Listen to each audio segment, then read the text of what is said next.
Olá, sejam todos muito bem-vindos a mais uma aula de ciências.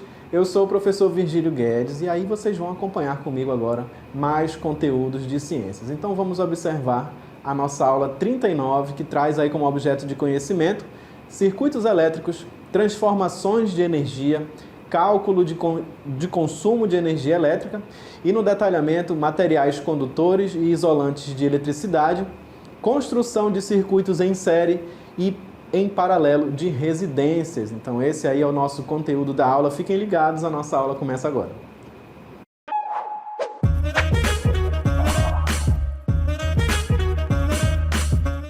E nessa aula nós vamos estudar um pouco mais ali sobre os materiais condutores e isolantes de eletricidade. Lembrando que a gente está estudando ali sobre a eletricidade, né? Então é importante a gente saber aí quais são os materiais que vão fazer uma condução ali adequada de energia e aqueles que não vão realizar. Então a gente já tem ali, ó, esses dois conceitos que são os condutores e os isolantes. É o que a gente costuma chamar de bons condutores, né? E os isolantes de eletricidade. Então vamos observar aí nas nossas imagens alguns exemplos e os conceitos, né? Começamos a falar aí sobre os condutores. Então olha só, os materiais condutores, né, são materiais que possibilitam a movimentação de cargas elétricas em seu interior com grande facilidade. Então esse tipo de material aí eles vão permitir com que a eletricidade percorra, né, passe ali pelo seu interior com facilidade. Então eles permitem a passagem ali dessa eletricidade. Então, como o nome já diz, condutores, né, eles vão conduzir essa eletricidade. Metais como o cobre, que você observa aí na nossa imagem, né, os famosos fios de cobre, que são bastante utilizados ali naqueles fios elétricos, né, onde são revestidos às vezes com um plástico preto, mas ali dentro você observa esses fios de cobre utilizados em equipamentos, né, para a energia chegar na nossa casa, por exemplo, justamente porque eles são bons condutores. Então, o metal como o cobre, a platina e o ouro são bons condutores. Então, eles vão permitir, né, através ali dos seus elétrons, que essa eletricidade ali ela passe com facilidade. Então, como o nome diz, esses materiais ali são os considerados condutores, certo? No entanto, existem alguns materiais que não vão permitir essa passagem da eletricidade, que são os isolantes, como você observa aí nessa imagem. Os materiais isolantes são aqueles que oferecem grande oposição à passagem de cargas elétricas. Então, eles não vão permitir ali a passagem da carga elétrica, eles vão funcionar isolando, né? São isolantes. Materiais como borracha, silicone, vidro, PVC também e a cerâmica são bons exemplos de isolantes. Nessa imagem, a gente colocou aí para vocês uma bota, né? Uma bota de borracha, que é muito utilizada ali, né? Para as pessoas que trabalham em áreas onde possivelmente pode ter ali uma corrente elétrica, por exemplo, né? Um determinado tipo de vazamento, até mesmo de água, que a gente sabe que a água é um bom condutor, né? Então é importante que as pessoas utilizem esses equipamentos de proteção, né? Os chamados EPIs, equipamento de proteção individual. E aí, nesse caso, nos pés eles vão utilizar botas de borracha, porque justamente se eles pisarem ali em um fio desencapado, né, que pode estar passando a corrente elétrica, o que vai acontecer? A borracha ela vai impedir, né, que a pessoa tome um choque, porque a pele não vai ter contato, a pessoa não vai ter contato com aquela corrente elétrica, não vai receber ali uma descarga elétrica, por exemplo. Então, para as pessoas que trabalham em locais dessa natureza, né, se eles pisarem ali um fio desencapado, por exemplo, e não estiverem com o sapato adequado, pode ser que eles tomem um choque. Mas no caso da borracha, como ela é um isolante térmico, né, ela não vai permitir com que a pessoa, né, receba ali aquela eletricidade, justamente pela borracha ser um isolante, ela não permite a passagem da eletricidade. Vamos entender um pouco mais ali sobre a resistividade e a condutividade. A resistividade é uma propriedade física que indica se um material é um condutor ou um isolante. É a sua resistividade, né? Justamente essa propriedade aí da física que vai determinar se um material ele vai ser considerado condutor ou isolante. Também conhecida como resistência específica. A resistividade, cujo símbolo é o Rho, essa letrinha grega que vocês estão observando, é medida em ohms por metro, de acordo com o Sistema Internacional de Unidades, né? Um sistema ali para que a gente possa compreender melhor ali as medidas, né? Por exemplo, as grandezas representadas ali no Sistema Internacional de Unidades. Aí a gente pode observar essa propriedade, que é a resistividade, mas a gente também vai observar aí outra, que é a condutividade. Além da resistividade, existe a grandeza condutividade, denotada pelo símbolo sigma, né? Aí a gente tem a forma minúscula do sigma. A condutividade de um material é o inverso de sua resistividade, ou seja, é aplicada essa fórmula, aí como a gente está observando, né? Para se identificar aí a condutividade. Como nós vimos, a gente vai ter essas duas grandezas, né? Que são propriedades da física, a resistividade e a condutividade, né? E uma vai ser o inverso ali da outra, certo? Como a gente pôde observar. Então, para a gente continuar aí falando, né, sobre os materiais condutores, isolantes, a gente precisa entender um pouco dessas grandezas aí da física, que são justamente a resistividade e a condutividade. Vamos ver aí mais informações sobre elas. São grandezas inversamente proporcionais. O que isso quer dizer? Se um material apresenta uma alta resistividade, a sua condutividade é baixa e vice-versa, né? Então, se um material tiver uma alta condutividade, a sua resistividade vai ser baixa. Então, é por isso que a gente fala que elas são inversamente proporcionais. Enquanto uma for mais alta em determinado material, a outra vai ser mais baixa e vice-versa.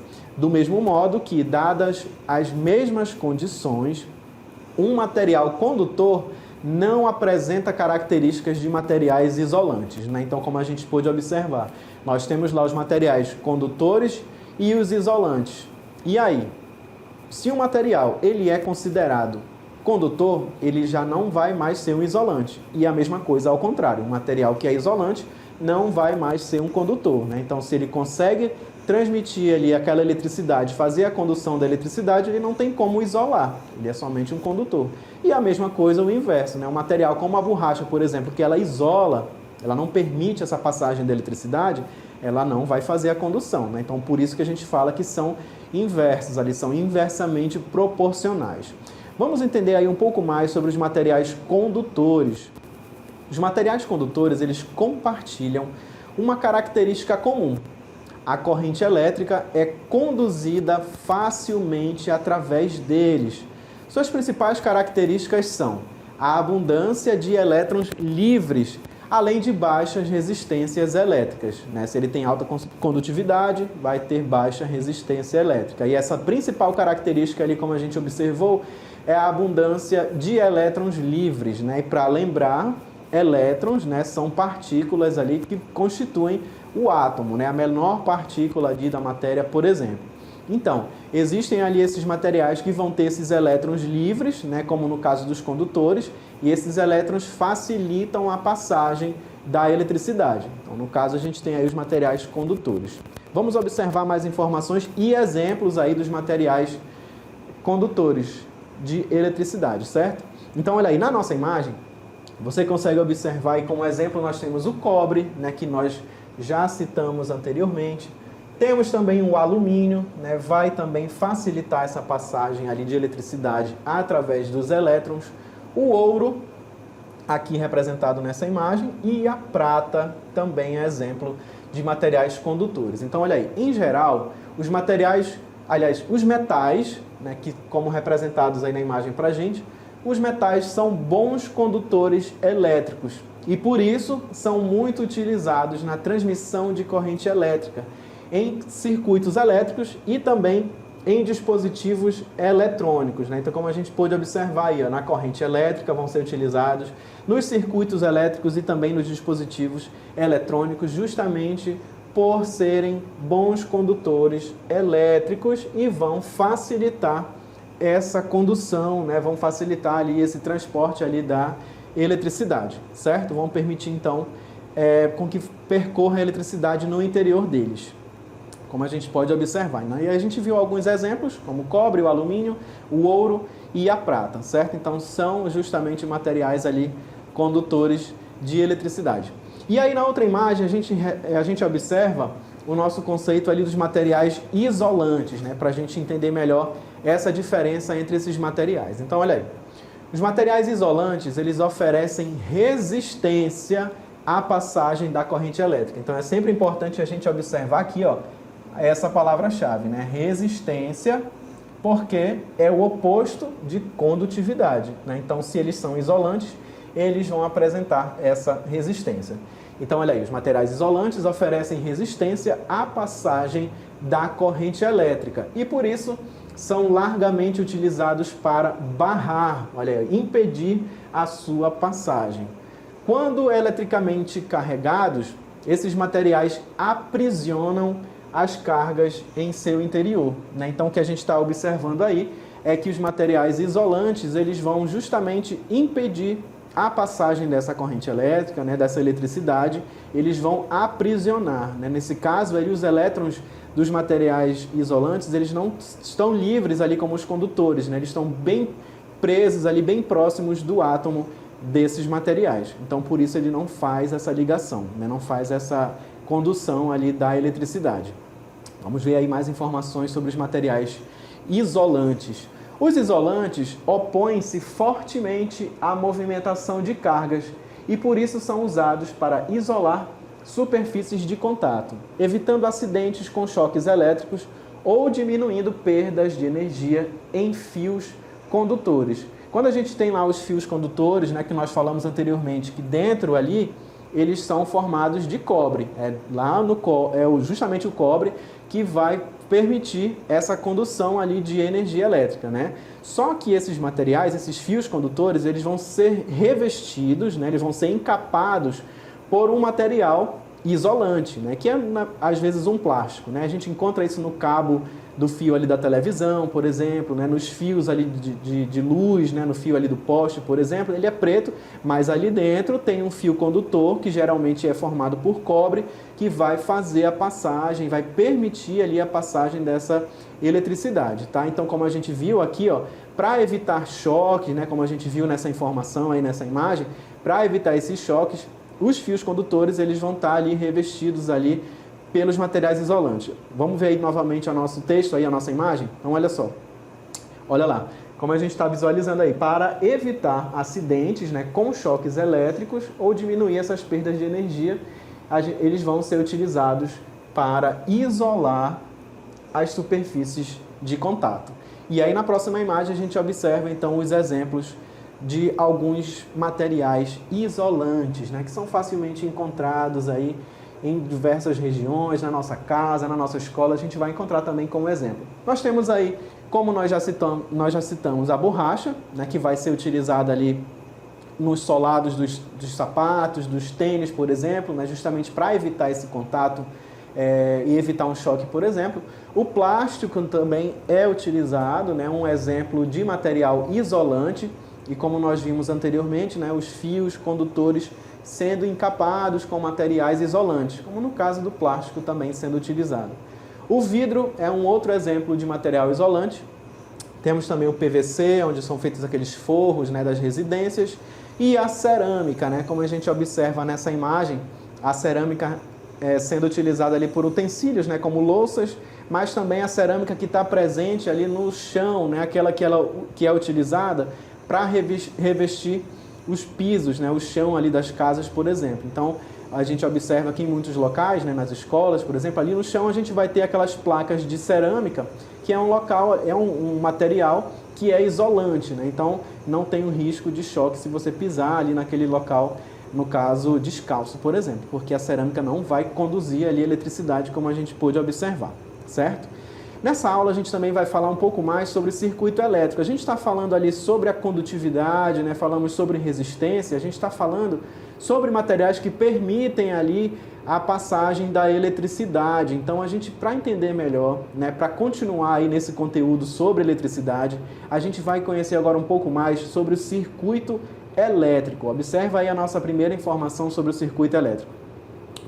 O que seria um circuito elétrico? É uma ligação de elementos, como geradores, receptores, resistores, capacitores interruptores feita por meio de fios condutores, né? São vários elementos ali associados, né? Ligados, como diz ali, feita pelos fios condutores. E eles formam um caminho fechado que produz uma corrente elétrica. Então, olha aí, nós temos aqui essa imagem para a gente compreender um pouco melhor sobre o circuito elétrico. Você visualiza aqui, ó, a gente tem aí alguns elementos, né? Como a gente viu, interruptores, geradores. E aí, a gente tem aqui um circuito bem básico, né, para a gente compreender como funciona. Nós sempre vamos ter aqui, ó, os interruptores, né, que são aqueles que vão dar o início ali para essa passagem de energia. Igual o interruptor que a gente aperta para acender a luz lá na parede de casa, né? Então, apertou ali, está passando aqui pelos fios condutores, vai começar a passagem da eletricidade, né? A gente vai ter aí essa pilha ela funciona como um gerador aí para esse circuito. E qual é a finalidade desse circuito ali? Está passando essa corrente elétrica aí, para quê? Para acender essa luz, né? Então você observa que nós temos uma lâmpada e quando a energia chegar até ela, ela vai se acender, né? Então aqui nesse circuito elétrico a gente tem ali essa ligação entre elementos. Aqui a gente tem bem básico, né? Um interruptor, um gerador para justamente acender ali esse elemento, que no caso é uma lâmpada, tá bom? Só para a gente ter ali uma visão geral sobre o circuito elétrico e entender um pouco melhor. Na outra imagem, a gente observa ali um pouco mais sobre esses circuitos, né? E a gente entende para que servem os circuitos elétricos. Eles são utilizados para ligar dispositivos elétricos e eletrônicos de acordo com as suas especificações de funcionamento. Aí, novamente, na imagem a gente tem um circuito elétrico, né, mostrando ali para a gente aquela pilha, né, que funciona e representa ali a geração, o gerador, né, o interruptor aqui nessa outra ponta, onde você vai acionar, vai ligar, né, ou desligar o seu circuito através ali do interruptor. E por fim, gerar a energia ali para acender essa lâmpada, né? Então, como a gente viu, ele vai funcionar para ligar dispositivos elétricos e eletrônicos, né? Não somente para acender uma lâmpada. Aqui é só uma representação bem básica aí para a gente entender melhor sobre os circuitos elétricos aí, como a gente pôde observar, certo? Vai ser sempre utilizado ali nos dispositivos elétricos e também eletrônicos para que eles possam funcionar, né? Gerar ali um pouco de energia para que eles funcionem, no caso aí como a gente está observando. E aí, ainda sobre como eles funcionam, a gente tem aí, são usados para distribuição de energia elétrica em residências e indústrias, conectando diversos dispositivos elétricos por meio de fios condutores, conectores e tomadas, né? Então, nas residências, ali nas indústrias, na nossa escola, para que a gente tenha acesso ali à energia naquele local, para que a gente consiga ligar um equipamento na tomada, para ligar a nossa TV, para a gente assistir a aula, conectar o nosso celular, né? Ali nós vamos ter um circuito, né? Nós vamos ter também a energia passando ali por esses elementos, para que a gente tenha acesso ali à energia ali na nossa tomada, por exemplo. Mas para a gente entender melhor, um pouco mais ali sobre os circuitos elétricos, né? A gente trouxe aí mais uma vez um profissional para explicar para a gente como funcionam os circuitos elétricos. A gente vai ouvir a versão aí de um professor de física explicando e demonstrando o funcionamento do circuito elétrico. Olá, eu sou o professor Marcos Kelvin e hoje eu vou te mostrar um circuito elétrico. Vem comigo! Eu estou aqui com o simulador do PET, onde nós vamos montar um circuito elétrico. Esse simulador traz vários elementos que provavelmente tu já viu aí na tua casa. Nós temos aqui, por exemplo, um fio elétrico, tá? Olha só aqui o nosso fio. Nós temos também a nossa bateria. A bateria, que pode ser também uma pilha, tá? Uma pilha é um tipo de bateria, pessoal. Nós também temos uma lâmpada. Você já deve ter visto uma lâmpada aí na sua casa. Nós também temos um resistor, tá? O resistor é um elemento que vai dar resistência ao circuito elétrico.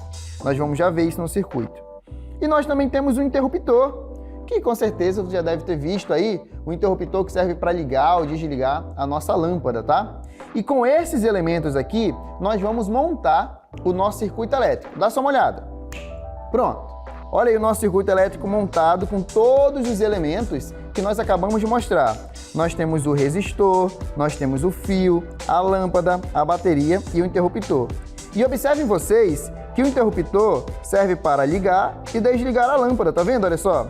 Conforme eu ligo e desligo a lâmpada, ela começa a se acender ou se apagar. E vocês também estão vendo aí umas bolinhas azuis. Pessoal, essas bolinhas azuis representam aí os elétrons. Ela representa a corrente elétrica, tá? Eu posso não ver ou posso colocar para ver. Observem vocês que quando eu ligar o interruptor, a lâmpada vai acender e os elétrons vão começar a se movimentar. A bateria, por exemplo, tem a função de dar energia para esses elétrons. Se eu aumento a tensão da bateria, que nesse caso é de 9 volts, para 61, 62 volts, percebo que os elétrons se movimentam mais rápido e a lâmpada se ilumina mais. E quanto maior for essa tensão, mais rápido os elétrons vão se movimentar, maior vai ser a corrente, maior vai ser a iluminação. Por sua vez, a resistência tem a função de resistir. Então, se eu aumento a resistência, que agora é 26, para 63, por exemplo, os elétrons ficam mais devagar. Uma última coisa que eu quero mostrar para vocês aqui é a função da fonte alternada. A bateria é uma fonte contínua, mas eu também tenho aqui uma fonte alternada. A fonte alternada é aquela fonte da tomada da sua casa. Ela chama-se alternada porque ela faz com que os elétrons, uma hora se movimentem para a esquerda, outra hora se movimentem para a direita.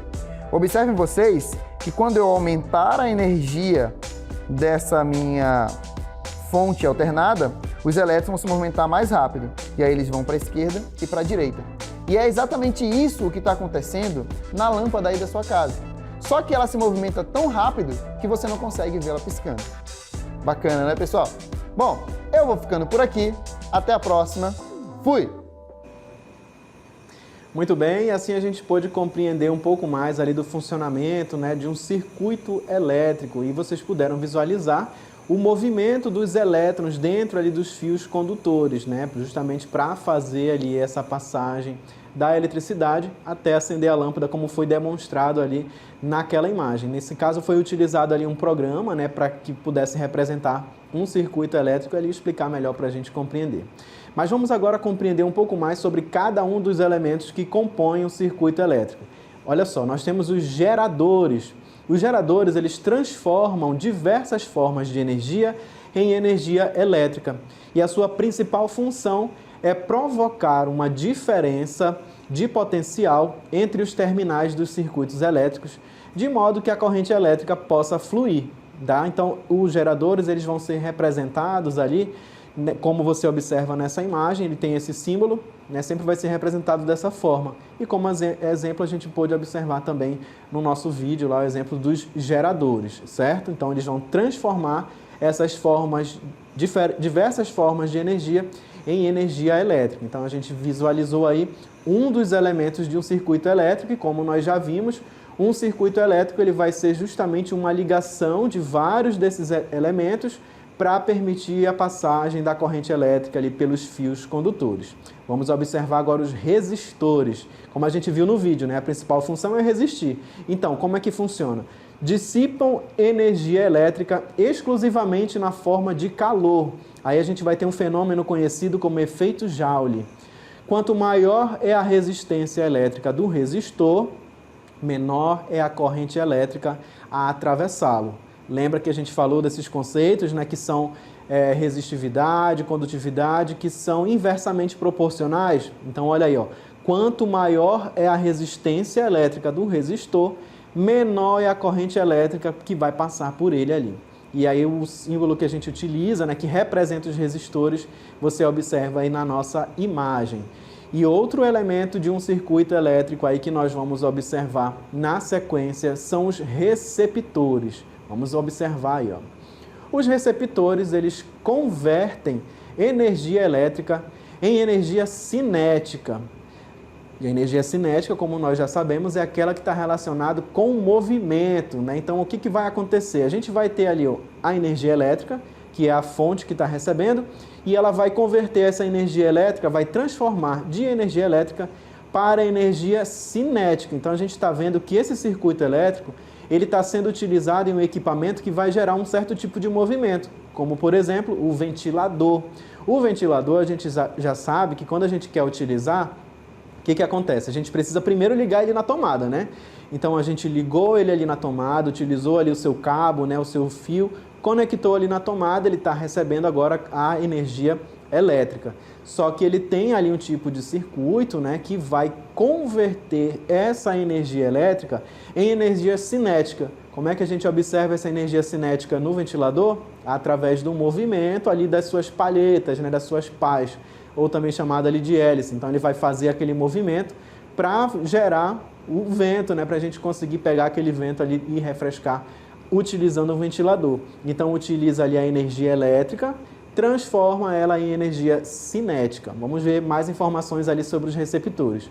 Então os ventiladores e as geladeiras são exemplos de receptores, pois dentro deles há um motor elétrico que produz movimento, que no caso do ventilador, ou que comprime algum tipo de gás, né? A gente sabe que as geladeiras ali, elas vão ter esses compressores, então olha aí, comprimindo algum tipo de gás, como no caso da geladeira, certo? Então aí dentro deles vai ter esse motor elétrico que produz ou movimento, como no caso do ventilador, ou vai comprimir algum tipo de gás, como no caso da geladeira. Então são exemplos aí de receptores que a gente pode encontrar em casa, né? Ou aí na nossa escola, por exemplo.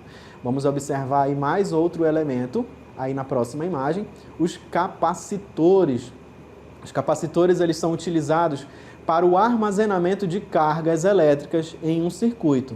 E eles são capazes de reter grandes quantidades de cargas elétricas, liberando-as rapidamente quando solicitados. Nessa imagem você consegue observar esse elemento, né, esse componente aí de um circuito elétrico que está provavelmente ali, faz parte de um equipamento eletrônico, né? E ele se apresenta aí dessa forma, como a gente pode observar o exemplo dos capacitores. E ainda sobre os capacitores, a gente visualiza aqui. Por isso, eles são muito utilizados em circuitos que necessitam de grandes correntes elétricas para operarem corretamente, né? Devido a essa sua característica ali, como a gente pôde observar. E aí, na sequência, você observa aí mais um elemento de um circuito elétrico. Agora a gente fala ali um pouco mais sobre os dispositivos de controle, né? São alguns dispositivos ali que vão ser utilizados também para medir diferentes parâmetros do circuito, como a tensão elétrica e a corrente elétrica, como, por exemplo, os amperímetros, os voltímetros e os multímetros, né? As pessoas que trabalham ali com a eletricidade, né, os famosos eletricistas, por exemplo, eles têm esse aparelho ali, como os voltímetros, né, o amperímetro, para verificar a tensão, né, verificar a tensão e a corrente elétrica de um determinado equipamento, certo? Um exemplo ali de dispositivo de segurança. Um outro exemplo que a gente observa aí na imagem a seguir, nós temos outro dispositivo aí de segurança, né, que fornece um mecanismo de interrupção da corrente elétrica caso ela exceda o limite de segurança. E aí a gente vai ter o fusível e o disjuntor, né? Você pode observar que em alguns quadros ali de residências, né, dentro ali vão ter como se fossem algumas chaves, né, alguns botões ali parecidos com esses aí, que são os disjuntores, né? E aí, se acontecer, né, um excesso ali de corrente elétrica, por exemplo, caso ela exceda esse limite de segurança, eles disparam, né? No caso ali do disjuntor, para evitar acontecer um curto-circuito, por exemplo. Por isso que eles são chamados ali de dispositivos de segurança, certo? E a gente vai observar também que esses circuitos, eles podem acontecer em série, como você está visualizando aí na imagem, quando os dispositivos de um circuito se encontram ligados no mesmo ramo, serão percorridos pela mesma corrente elétrica, como os exemplos que a gente trouxe aí do nosso circuito elétrico, né? Então a gente tem aí um circuito em série. Um outro exemplo são aquelas luzes de Natal, né? O famoso pisca-pisca. A gente tem ali a corrente elétrica, né, passando sempre, como a gente está visualizando ali, ó, se encontram ligados no mesmo ramo, né? Tanto que se queimar uma lâmpada, às vezes prejudica o pisca-pisca inteiro, né? As luzes ali de Natal inteiro, em alguns elementos aí que a gente encontra. E também nós encontramos o circuito em paralelo. O circuito em paralelo ocorre sempre entre dois nós, apresentando-se em dois ramos ou mais. Nessas ligações, a corrente elétrica é dividida entre os ramos, os quais apresentam o mesmo potencial elétrico, né? E esse exemplo vai acontecer aí nas residências, onde a gente vai ter diversas tomadas ali que são ligadas, né, no mesmo circuito, mas nesse caso a gente tem um circuito em paralelo, certo? Espero que vocês tenham compreendido e curtido aí a nossa aula e a gente se vê na próxima.